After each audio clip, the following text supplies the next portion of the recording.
अस्सलामुअलैकुम एवरीवन, मैं इम्तियाज और आप सभी देख रहे हैं A1 एजुकेशन 2.0 पर आप सभी का स्वागत और खैर मकदम करता हूं कि आप सभी स्वस्थ और मस्त होंगे। अगर आप इस चैनल पर नए हैं तो चैनल को सब्सक्राइब और वीडियो को लाइक करना ना भूलें।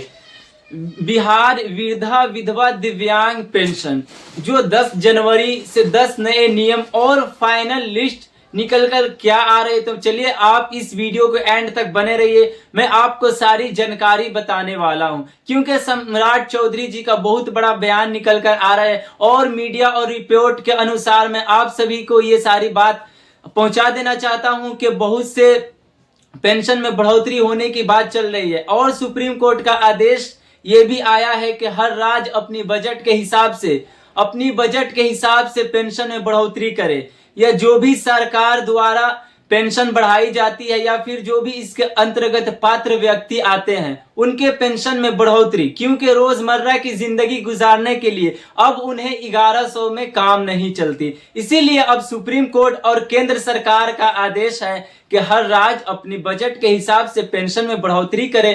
क्योंकि पहले बिहार का आप पेंशन देख सकते हैं, वहां पे पहले 400 हुई मिलती थी, जहां अब फिर 1100 हुई, अब 1100 से 3500 और 5000 के बाद चल रही है। अभी आधिकारिक घोषणा नहीं हुई, मगर आधिकारिक घोषणा जैसे ही होती है तो आपके खाता में हर महीने 3500 से 4000 तक के बीच में आपके खाता में राशि भेजा जाएगा। ये संभावना है कि आने वाले महीने यानी फरवरी या फिर जनवरी के लास्ट तक इस घोषणा को आधिकारिक घोषणा कर दी जाएगी। आधिकारिक घोषणा होने के बाद ही ये प्रक्रिया चालू होगी, नहीं तो अभी आपको जो पेंशन 1100 मिलती है वही मिलेगी। अभी आधिकारिक घोषणा नहीं है, जिसकी वजह से अभी पेंशन में बढ़ोतरी नहीं हुई है, सिर्फ बात चल रही है। संभावना है कि अगले महीने या 10 जनवरी के बाद इस प्रक्रिया को लागू कर दी जाए, क्योंकि आप बुजुर्गों की दवाइयां और उन्हें रोजमर्रा की जिंदगी के लिए उनकी 1100 में पूर्ति नहीं हो पाती है।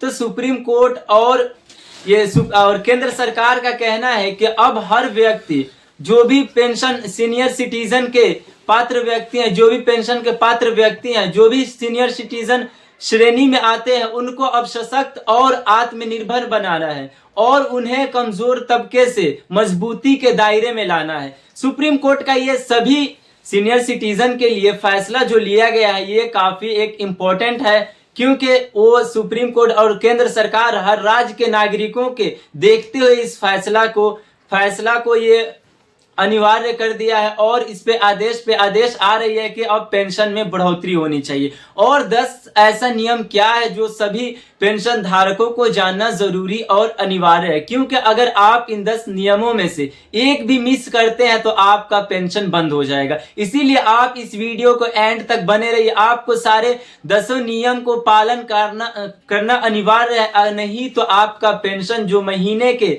शुरुआत में आती है 5 से 6 तक वो नहीं आएगी। जी बिल्कुल, आप सही सुन रहे। सरकार का साफ साफ यहाँ पे लिखा हुआ है, अगर आप नंबर 1 अगर आपका आधार और मोबाइल नंबर लिंक नहीं है तो आपका पेंशन राशि नहीं भेजी जाएगी, क्योंकि आपका जो भी राशि भेजी जाती है वो डीबीटी माध्यम से भेजी जाती है और डीबीटी माध्यम आपके आधार नंबर द्वारा उसे कनेक्टेड रहती है और आधार नंबर अकॉर्डिंग आपके अकाउंट में पैसा भेजी जाती है। यानी आपका दूसरे नंबर पर डीबीटी एक्टिव होना चाहिए। अगर डीबीटी एक्टिव नहीं है तो आप अपने नजदीकी बैंक जाए और वहां पे अपना डीबीटी चेक करा ले, हमारा डीबीटी एक्टिव है या नहीं। और मैं तीसरा नंबर बता देना चाहता हूं, ई केवाईसी, क्योंकि ई केवाईसी इतना महत्वपूर्ण हो गया है। अगर आप ई केवाईसी साल या 6 महीने पे नहीं कराते हैं तो आपका पेंशन आना बंद हो जाएगी। ई केवाईसी बहुत ही ज्यादा इंपॉर्टेंट है, आपको ई केवाईसी कराना महत्वपूर्ण और अनिवार्य है। अगर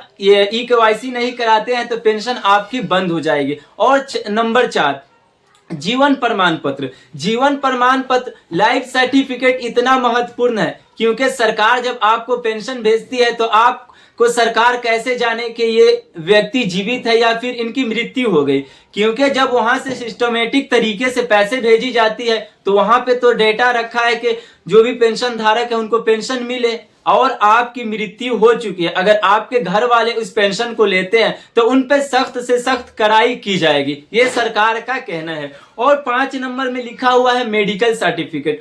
अगर कोई व्यक्ति 40% से ज्यादा ये दिव्यांग विकलांग के श्रेणी में आते हैं, उनको मेडिकल सर्टिफिकेट अपना स्पष्ट तरीके से लगाना होगा। अगर वो फर्जी तरीके से लगाते हैं, ज्यादा उसमें मेडिकल सर्टिफिकेट में अपना डिसेबिलिटी को बढ़ाते हैं, तो उन पे कड़ी सजा की जाएगी और उनका पेंशन भी बंद हो जाएगा। तो इसीलिए इस बात का ध्यान रखें। और नंबर 6 पे मैं बता देना चाहता हूं, जो भी महिलाएं विधवा हैं और पेंशन ले रही हैं, तो इतना तक तो सही है, लेकिन अगर वो 1-2 साल बाद पूर्ण विवाह कर लेती हैं, अब फिर से पेंशन लेती है, तो उन पे सख्त कार्रवाई की जाएगी। क्योंकि सरकार का आदेश आ रहा है कि जो व्यक्ति विधवा थी, जो महिलाएं विधवा थी, अगर पूर्ण विवाह कर लेती है, तो उनके पास हर चीज, हर रोजमर्रा की जिंदगी और मुहैया सारी सामानों के लिए उनका शोहर है। वो शोहर उनका जब शादी कर ले तो वो अपना हर चीज पूरा कर सकती है, वो अपना